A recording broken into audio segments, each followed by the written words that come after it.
ഈ കണ്ണൂർ തോട്ടടയിൽ മരിച്ച ദക്ഷിണയിൽ കണ്ടെത്തിയത് അപൂർവമായ വെർമമീബ വെർമിഫോമിസ് എന്ന അമീബയാണെന്ന് ചികിത്സ നടത്തിയ ഡോക്ടർ അബ്ദുൾ റൌഫ് മാതൃഭൂമി ന്യൂസിനോട് വ്യക്തമാക്കിയിട്ടുണ്ട്. ഈ സാധാരണ അമീബിക് മസ്തിഷ്ക ജ്വരത്തിനുള്ള മരുന്നുകൾ നൽകിയിട്ടും ഫലം കാണാതെ വന്നപ്പോഴാണ് മറ്റ് പരിശോധനകൾ നടത്തിയതെന്നും ഡോക്ടർ പറയുന്നു. ആദ്യം അദ്ദേഹത്തിന്റെ വാക്കുകൾ കേൾക്കാം. മെനിഞ്ചൈറ്റിസിന് ഡയഗ്നോസിസ് ഇനീഷ്യലി തന്നെ ചെയ്യാൻ പറ്റിയിട്ടും ഇന്ത്യയിൽ അവൈലബിൾ ആയിട്ടുള്ള എല്ലാ മരുന്ന് കൊടുത്തിട്ടും വേണ്ടത്ര രീതിയിൽ ട്രീറ്റ്മെൻറ്റ് റെസ്പോണ്ട് ചെയ്തില്ല എന്നുള്ളതാണ്.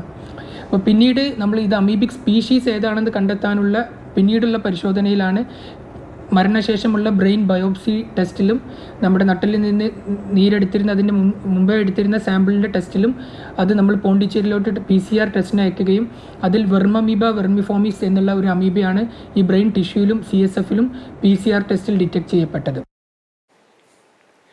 വെർമമീബ വെർമിഫോമിസ് എന്നത് അത്യപൂർവമായ അമീബ ഇനമാണ്. ഈ മറ്റ് അമീബകൾ തലച്ചോറിൽ എത്തിയാൽ വളരെ പെട്ടെന്ന് തന്നെ രോഗം മൂർച്ഛിക്കും. പക്ഷേ ഇത് കുറേ ദിവസങ്ങൾ കഴിഞ്ഞാണ് രോഗം കഠിനമാകുന്നതെന്നും ഡോക്ടർ റൌഫ് വ്യക്തമാക്കുന്നു. CSF പരിശോധനയിൽ അതിൻ്റെ ബെറ്റ് മൗണ്ട് എക്സാമിനേഷനിൽ ഒരു മോട്ടൈൽ ആയിട്ടുള്ള, അതായത് ചലനശക്തിയുള്ള ട്രോഫോസോയിഡ്സ്, അമീബിക് ട്രോഫോസോയിഡ്സിനെ കാണുകയും ചെയ്തു. ഈ അമീബിക് ട്രോഫോസോയിഡ്സ് നമ്മുടെ മൈക്രോബയോളജിസ്റ്റിൻ്റെ അറിവ് പ്രകാരം നമ്മൾ മുമ്പ് തന്നെ കണ്ടെത്തിയിട്ടുള്ള, നമ്മൾ ഇവിടുന്ന് തന്നെ റിപ്പോർട്ട് ചെയ്തിട്ടുള്ള 2 അമീബിക് മെനിഞ്ചൈറ്റിസിന് കുറച്ച് വ്യത്യസ്തമായിരുന്നു.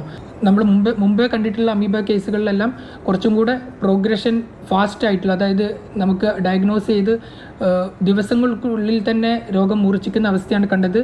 ഈ കേസ് കുറച്ച് ഡിഫറൻ്റ് ആയിട്ടാണ് കാണപ്പെട്ടത്. ഈ മസ്തിഷ്ക ജ്വരത്തെ കുറിച്ചൊക്കെ നമ്മൾ സംസാരിക്കുമ്പോൾ ഒരുപാട് പറഞ്ഞിട്ടുള്ളതാണ്. മുങ്ങിക്കുളിക്കുമ്പോൾ മൂക്കിലൂടെ വെള്ളത്തിനൊപ്പം അമീബ നേരെ തലച്ചോറിൽ എത്തുകയാണ് ചെയ്യുക. സമാനമായ സാഹചര്യം തന്നെയാണെന്നാണ് ഡോക്ടർ പറയുന്നത്.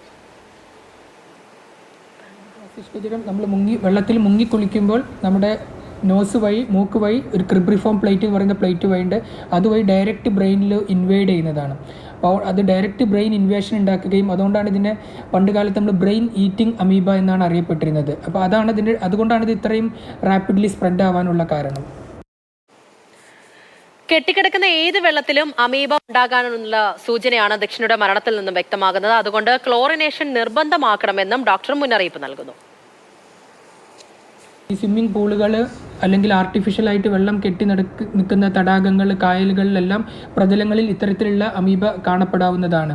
അതുകൊണ്ട് തന്നെ പ്രത്യേകിച്ചും ഈ ഒരു സീസണിൽ ഒരുപാട് പേര് കുളിക്കാനൊക്കെ പോകുന്ന ഈ സീസണുകളിൽ അത്തരം വാട്ടർ സോഴ്സുകളെല്ലാം തന്നെ, സ്വിമ്മിംഗ് പൂൾ ആയാലും ശരി, പബ്ലിക് യൂസ് ചെയ്യുന്ന എല്ലാത്തരം വാട്ടർ പൂളുകളും അതിൻ്റെ മാർഗനിർദ്ദേശം പ്രകാരമുള്ള, പ്രോട്ടോകോൾ പ്രകാരമുള്ള ക്ലോറിനേഷൻസ് അത് കൃത്യമായി ഫോളോ ചെയ്യണം.